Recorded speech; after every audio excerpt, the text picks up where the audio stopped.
Hi friends, welcome to 5 Minutes Tech YouTube channel. Here is Samsung Galaxy S24 Plus 5G smartphone.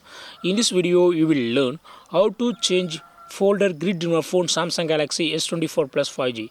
First of all, go to the home screen and go to Google and see here.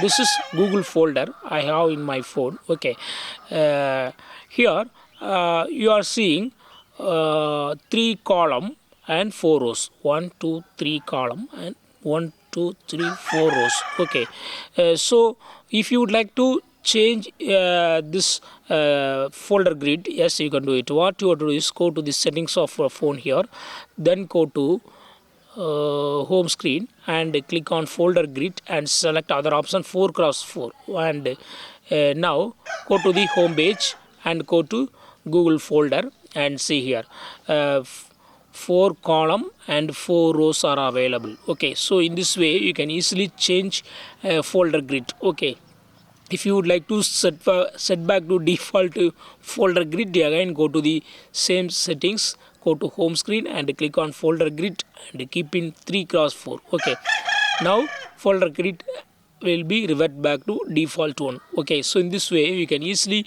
change folder grid in your phone Samsung Galaxy S24 Plus 5G. That's all friends, thanks for watching, bye.